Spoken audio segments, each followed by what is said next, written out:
Halo, assalamualaikum warahmatullahi wabarakatuh. Apa kabar teman-teman semua?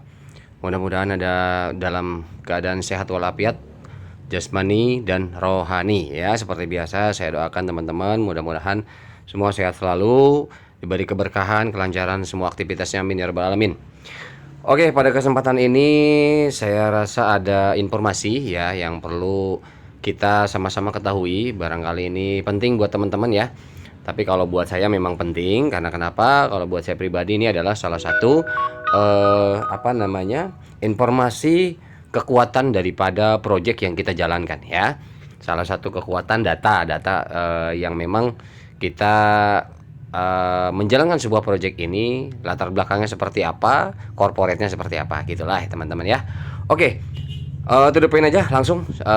Pada beberapa saat yang lalu di beberapa media sosial kita disuguhkan dengan video ini teman-teman, dan video ini tidak sedikit mendapatkan nyinyiran ya dari orang-orang di luaran sana. Ada sebagian yang memang katanya who knows ya, gitu. Siapa tahu, ada bahasa siapa tahu, who knows ya, and who knows somebody maybe even Amazon will create a pay by P button and we will put on their own website. Ya, ini gara-gara kata-kata ini teman-teman. Jadi ya siapa tahu. Nah, jadi siapa tahu itu buat mereka mungkin, padahal kalau ketika kita coba mempelajari ya teman-teman ya, mempelajari daripada bentuk muka Nicholas, raut wajahnya, gerakan matanya, gaya bicaranya, mimiknya seperti apa dalam berbicara, memang ketemu nanti dengan salah satu ilmu Yunani ya, Yunani kuno, yang membahas bahwa terdiri daripada 4 karakter orang itu. Ada yang sanguinis, melankolis, phlegmatis, dan satu lagi lupa saya ya, koleris ya, satu lagi koleris. Ada 4 ya. Nah, jadi ketika kita paham tentang ilmu psikologi yang 4 macam itu yang dari Yunani itu, mungkin kita akan sedikit membaca ya. Jadi apa yang dia sampaikan sebetulnya itu betul, apakah memang pikiran dan ucapannya sesuai, atau memang bahkan sebaliknya. Nah, kalau saya memang mengartikan sebaliknya teman-teman, terlebih ada datanya gitu loh. Jadi dia bilang who knows, ya memang siapa tahu itu dia tidak mau muluk-muluk, tidak mau menjanjikan teman-teman ya, padahal dia dalam hatinya dia punya keyakinan tersendiri ya. Jadi hal-hal semacam kayak gitu ya, kita kalau hanya letter luck mengartikan sebuah kata-kata atau kalimat, ya sudah sebatas itu kita memahaminya. Tetapi kita coba lihat daripada bagaimana penyampaiannya, karakter orangnya seperti apa ya. Saya tidak pernah ketemu, saya tidak pernah mengenal, tetapi saya sering lihat videonya. Setidaknya gesturnya kita coba belajar menganalisa gestur daripada mimik mukanya seperti apa gitu loh teman-teman ya. Jadi nah coba kita lihat ya videonya ya, seperti ini omongannya. Maybe even Amazon will create a pay by Pi button and will put it on their own website. Oke, cukup pendek sekali, dan dia mengatakan ya ini yang kalimat ini. And who knows, somebody, maybe even Amazon will create a pay by P button and we will put on their own website. Nah, jadi who knows ya, who knows, siapa tahu. Nah, padahal kayak saya misalkan gini. Saya di rumah sudah punya ini, misalkan saya sudah punya akuarium kosong. Saya bilang aja, tapi saya yakin 2 hari lagi itu akuarium saya isi ikan gitu loh. Terus saya ngomong misalkan sama saudara atau teman-teman, saya bilang siapa tahu akuarium ya, mungkin gini ya, mungkin saudara buat apa sih akuarium kosong dipajang gak ada isinya gitu kan. Udah jual aja atau apa gimana lah seperti itu. Saya cukup jawab ya siapa tahu nanti terisi ikan arwana. Nah, padahal saya udah ada rencana 2 hari lagi mau saya isi ikan arwana tuh akuarium. Nah, tahu ubahnya seperti itu kalau saya mengartikan teman-teman ya. Amin lah, aminin aja. Oke. Oke. Nah, berkaitan dengan video ini, nah saya dapat informasi teman-teman di media Facebook, ada Antonius namanya. Ya, coba kita lihat ya. Nah, ini ada teman saya mengirimkan juga linknya, dan saya coba baca ya di sini. Halo, selamat malam. Berikut adalah beberapa jawaban tentang siapa investor Pi Network. Nah, ini Pertanyaan siapa investor Pi Network? Tempo hari ada video yang mewawancarai CNBC terhadap Nicholas dan istrinya ya, dan menanyakan masalah ini. Apakah ini dari iklan atau apa? Ada beberapa orang yang tidak paham di luaran sana bahwa penghasilan Pi Network itu katanya dari iklan. Ya, ketika kita buka aplikasi ada iklan yang kita tonton. Waduh Pak, kalau untuk hanya sebatas mengandalkan itu kayaknya nggak terbiayai ya, nggak termodali ya untuk membangun sebuah proyek besar tingkat dunia seperti ini. Kalau asumsi saya pribadi ya, tapi silahkan, kan orang beda-beda, bebas-bebas aja. Karena apa? Karena ini Nicholas ini sudah termasuk intinya orang yang kesekian ya. Saya pernah baca di mana itu, terkaya di dunia, tapi urutannya memang lumayan agak jauh, nggak masuk 10 besar sih, nggak masuk 5 besar. Saya lupa tempo hari itu apa media namanya. Dan perusahaan-perusahaan yang dia pegang sebelum Pi Network lahir itu banyak banget. Nah, nanti datanya saya tunjukin ya. Oke, kita lanjut dulu.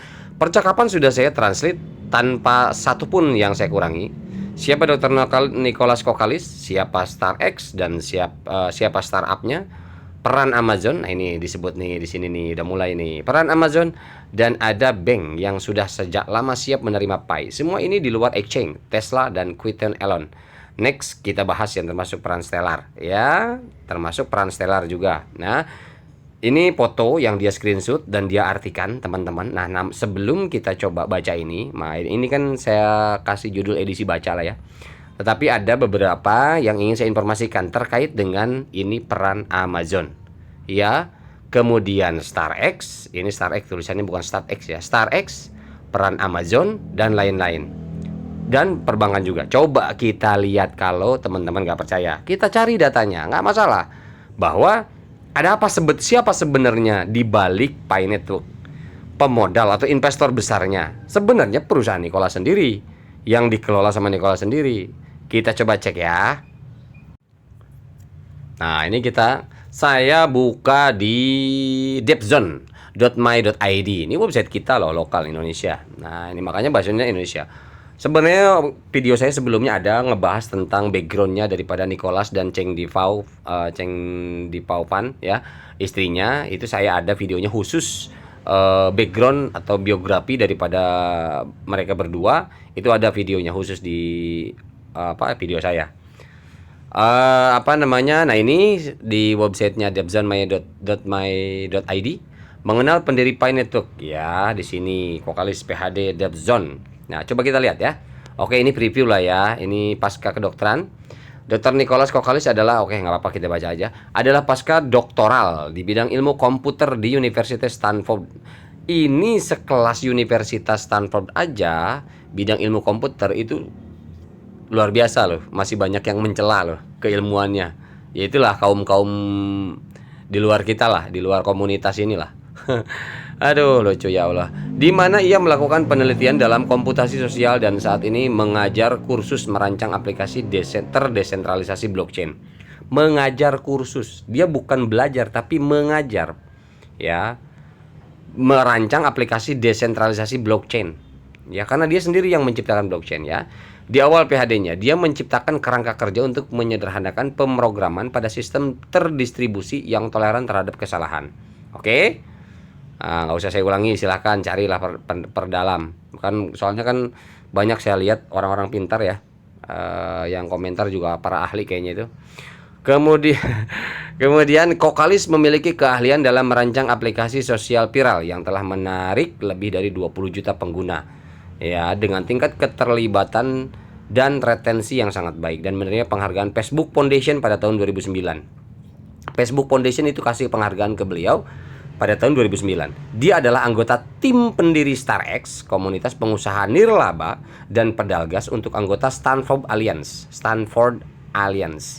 di mana ia menjabat sebagai Chief Technology Officer, kepala teknologi ya di kantornya itu ya, dari 2010 hingga 2018. Ia meraih gelar sarjana di bidang teknik komputer dan gelar master dalam ilmu manajemen dan teknik dari Universitas Stanford.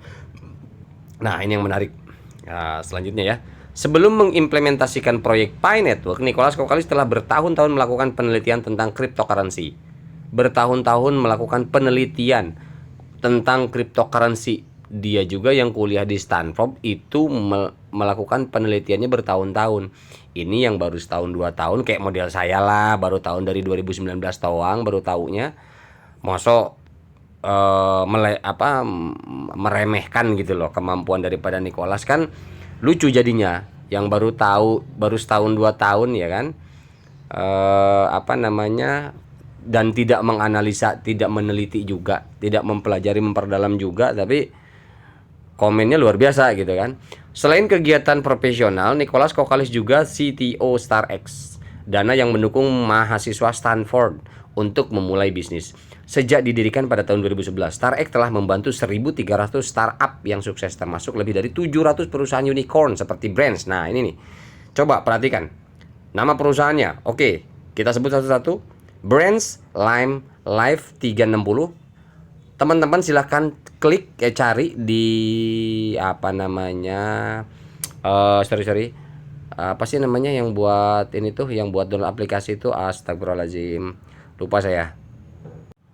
Oh ya, Play Store maksudnya. Di Play Store ketik Live 360. Itu adalah aplikasinya. Silahkan. Buat apa? Buat family connecting. Jadi Live 360 ini untuk misalkan kita anak pakai handphone, istri pakai handphone, kita pakai handphone, dikoneksikan tiga-tiganya. Jadi kemanapun masing-masing pergi, tahu posisi dan tahu jarak. Nah ini Live 360 ya.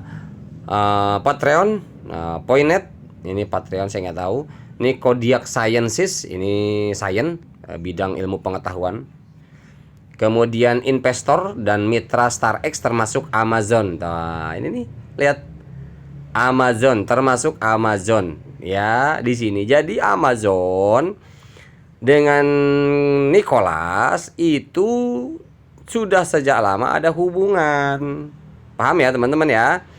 Ada hubungan. Jadi kalau nggak mungkin lah perusahaan sebesar itu mau dengan Pi Network yang baru lahir begini. Ada tuh saya membaca komen teman-teman seperti itu.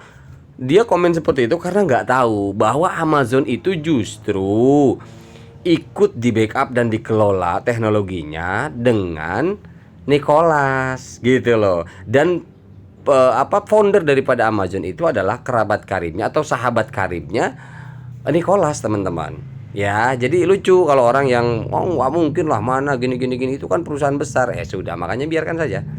Ini Google Cloud juga. Ya, Google Cloud. Ya, Google Cloud itu kayak semacam kayak Google Drive, itu Google Cloud juga. Ini salah satu sub aplikasinya ya.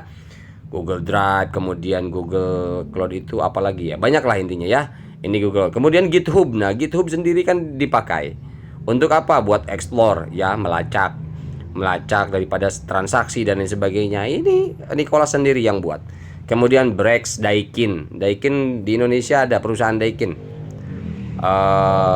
elektronik, AC dan lain sebagainya, ini Daikin ya. Kemudian di bidang banknya, Bank Sumitomo di Indonesia juga ada. Sorry teman-teman, saya masih batuk soalnya ini. Tapi ya saya semangat buat kasih informasi teman-teman ya. Bank Sumitomo ya di Indonesia sudah ada, silakan, di Jakarta ada Bank Sumitomo. Nah kalau Bank Silicon Valley ini saya nggak tahu di Indonesia ada apa enggak ya. Silakan komen kalau yang bilang ada ya ada. Soalnya saya jujur nggak tahu. Bank Silicon Valley, kemudian perusahaan farmasi AstraZeneca. Nah ini semua teknologinya adalah ada campur tangannya Nicholas. Baik itu dia hanya membantu daripada pengembangan teknologi saintisnya atau teknologi untuk software pemrogramannya dan lain sebagainya, itu ada. Intinya adalah Nicholas ada hubungan dengan perusahaan-perusahaan ini, ngerti nggak? Nah jadi kalau Nicholas membuat sebuah proyek seperti ini mudah, buat beliau mudah, tinggal kontak satu-satu bahwa kita ada proyek begini, udah tunduk semua, ikut semua, kan seperti itu bisa jadi teman-teman ya. Jadi kita positive thinking, tapi positive thinking juga iringi dengan data. Oke. Stanford University dan Stanford Health. Nah, kesehatan Stanford sendiri telah menginvestasikan Universitas Stanford sendiri ya. Dan Stanford Health ini adalah masih Stanford mungkin kayak rumah sakit kampus ya, rumah sakitnya ya, yang mungkin manajemennya terpisah dari kampus pembelajarannya. Nah, nih ada dia menginvestasikan juga 200 juta USD.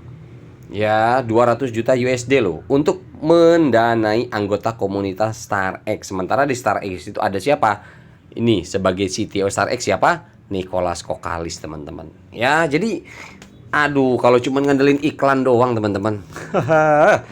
Buat saya lucu gitu, ya. Jadi ya kita subujon berprasangka baik karena kenapa? Karena kita memang kebetulan juga memang ada datanya, ada historinya, sejarahnya ya. Ada track recordnya, itu yang harus dipahami. Enggak serta-merta kita apa sih apa namanya Pi Network pembohong, pembual apa segala macam ya terserah ya. Oke, ya abaikan masalah dunia seperti itu. Nah, ini dunia kita saja. Oke, lanjut teman-teman. Nah, ini teman-teman ya, ada yang tadi. Nah, di sini adalah ada yang dia ingin sampaikan ya. Hasil screenshot daripada apa namanya? Percakapan ya, percakapan di apa namanya? Nih beliau-beliau nih. Ini katanya sudah ditranslate ke bahasa Indonesia. Oke, teman-teman ya. Oke teman-teman, ini panjang sekali ya. Kalau perlu baca, edisi baca memang oke lah. Cocok nih buat edisi kita edisi bahasa. Banyak panjang banget ini teman-teman. Gini aja, video ini saya selesaikan sampai sini dulu. Ini khusus untuk baca percakapan beliau-beliau ini, termasuk daripada keterlibatan adanya siapa daripada investor Pi Network, termasuk juga di sana ada Amazon, StarX dan lain sebagainya ya. Percakapannya kita nanti akan bacakan di video selanjutnya. Untuk video ini sampai di sini dulu ya. Mohon maaf saya juga karena memang ada keperluan lain untuk saat ini. Jadi video ini saya tidak akan edit, sesuai jadinya saja saya akan upload sampai di sini dulu. Nanti untuk pembacaannya kita sambung di video berikutnya ya teman-teman ya. Oke, terima kasih, itu aja untuk video ini. Ini part 1 ya, part 1. Nanti part 2-nya kita buat agak malaman lah.